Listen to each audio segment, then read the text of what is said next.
Muskogee, Oklahoma. This is Springer Sports. I'm your host, Blake Springer. Let's ball out, friends.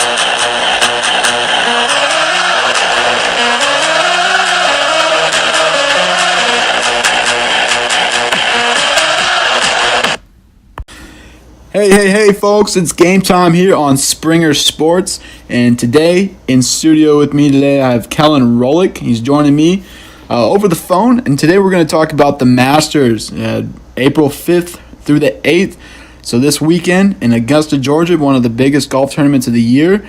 And Kellan, how are we doing today? Hey, good, Blake. Thanks for having me. It's a pleasure to be here. Yeah, it's good to see you. We're on Skype right now, and recording this podcast, so it's pretty exciting. You look forward to the Masters this weekend? Just like every year, it's like Christmas Eve on Wednesday and it's Christmas Day on Thursday of the Masters. So you're going to be able to watch the par 3 contest that's starting Wednesday?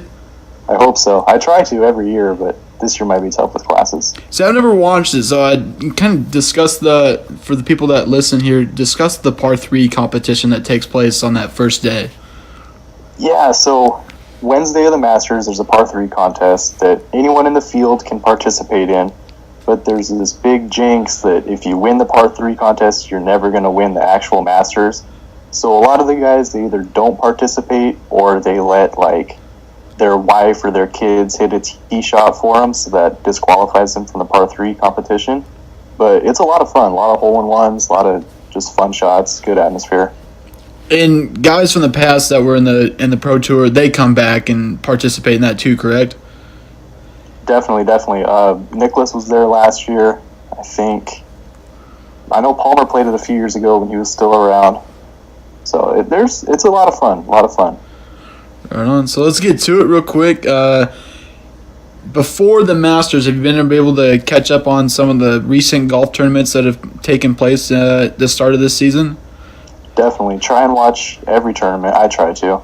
So what's been at least on Sundays. At least on Sundays. So what's been your biggest take in these first couple tournaments leading up to the Masters? Honestly, I think it has to be the return of Tiger Woods. I think you're right. Everybody's kind of been looking forward. He's been playing well in those first couple tournaments too. Does that worry you at all moving along into the Masters? Kind of a more media covered and kind of hype build over the past couple weeks leading into the Masters. Do you think, even though he's been playing well, exceptionally well in these first couple tournaments, that he kind of croaks into the Masters? Or do you think we see the vintage Tiger we've all loved and seen before?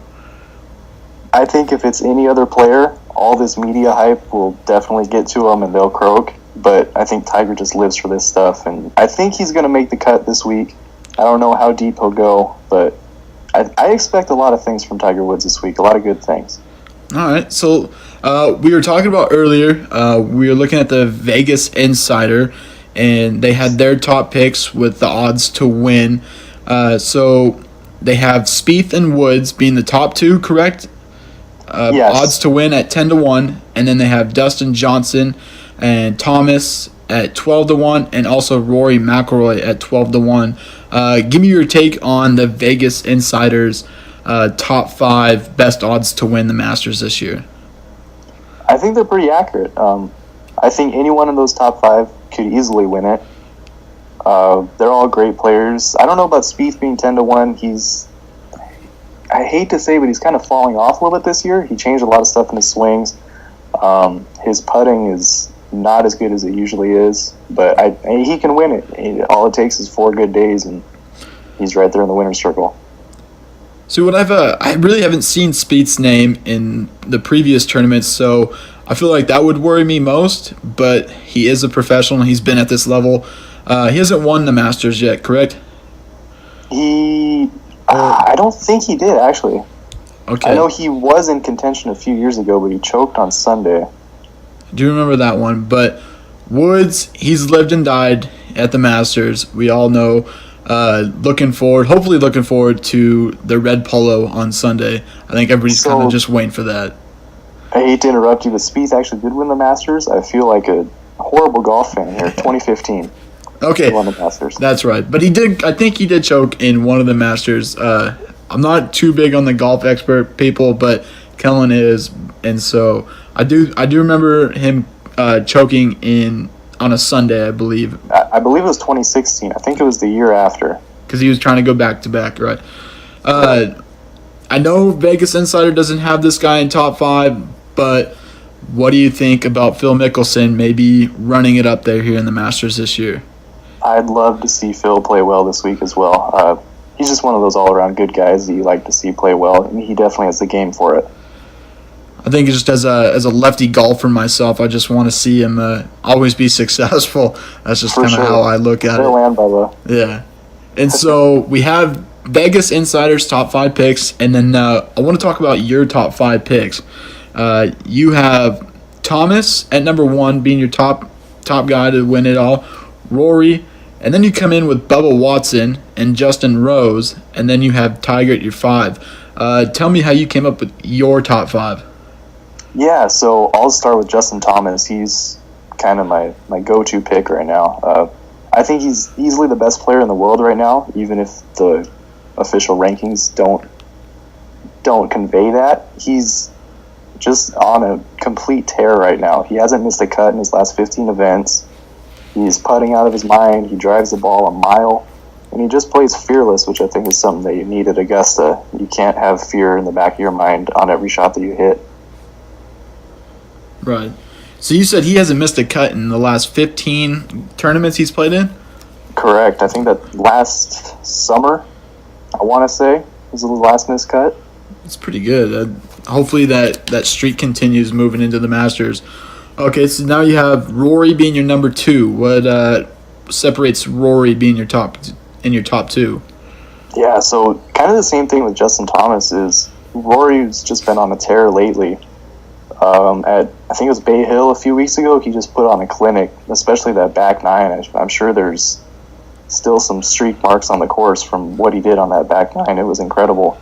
The only thing that might set him back is his putting. He hasn't putted at a very good rate to start the year, but that Bay Hill tournament really turned it around for him. And I think if he putts well this week, he'll do just fine at Augusta. And then you have Bubba Watson and Justin Rose as your 4, or as your 3, and then your 4 who are at from the Vegas Insider have them at 15-1 odds both. Why Watson and Rose up in your top 5? Yeah, so I like Bubba. So Justin Thomas is probably the best player in the world right now, and I think Bubba Watson is the hottest player in the world right now. He's won 2 of his last 3 events that he started in, I believe. And another thing that a lot of people forget about is he knows Augusta really well. He's won there twice. He's played there for years. He just gets the course, and that's something that you need at the Masters, is that experience. And that kind of falls back to Justin Rose. Rose has played there numerous years. He has back-to-back top 5 finishes in his last 2 tournaments he started. And then he's also been the runner-up at the Masters for 2 of the last 3 years. So he has that experience, and I think this could be the year that he turns it around on Sunday. Okay. And then wrapping up your top 5 is Tiger. And, I mean, we kind of briefly talked about Tiger, but Vegas has him at number 2, and you have him at number 5. Why the change between the 3? I think a lot of it is just media hyping up Tiger a little bit, trying to get, it's Vegas. They're trying to get as much money as they can get off of the bettors. So I think they're really hyping up Tiger, which he can win this tournament easily. It kind of depends on his driver, though. If he keeps his driver in play, he's going to play well. He has the experience at Augusta. He has the short game. It's just keeping the drives in play, keeping, the balls out of the trees, keeping it in bounds, out of the water. If he does that, I'm sure he'll have a top 5 finish. And then last but not least, you have a sleeper pick. Let us know who your sleeper pick is for the Masters. Yeah, so my sleeper is Tommy Fleetwood. He's 50-1 odds according to Vegas Insider. And this is a really risky sleeper, I think, because he's never won a tournament in the United States. But he's right there. He finished 4th place at the Honda Classic a few weeks ago. And he made a pretty good run at the U.S. Open last year. But other than that, he hasn't done too much at the Master or at majors in general. And I think this might be the tournament that he turns it around. He might not win it just because he doesn't really have the length that you need at Augusta. But he'll definitely well, I'm not going to say definitely because he's a sleeper, but he could find his way in the top 10, and don't be surprised if he finishes top 5. Okay, so last question here. If you were to be in Vegas this weekend and you see all these odds, who would you be which guy would you be putting money on to win the Masters this year? The guy to put money on, I think, is Justin Thomas this year. Okay. So it seems like the obvious choice, and I really think it is the obvious choice. Well, I like it. I'm looking forward to watching the Masters, and I'm sure as a golf lover, that, like you said, it's Christmas time to you, and so definitely. And I enjoyed my Christmas the other day when opening day came out, and I'm sure you did too. So you kind of got a couple Christmases because you're a big baseball fan as well, and definitely, a big golf fan. So, for y'all don't know, Kellan Roellich, he's back in my hometown, Moses Lake. He's going to school at Central Washington. Doing some great things. And then briefly, you're still doing hockey for Central Washington, correct?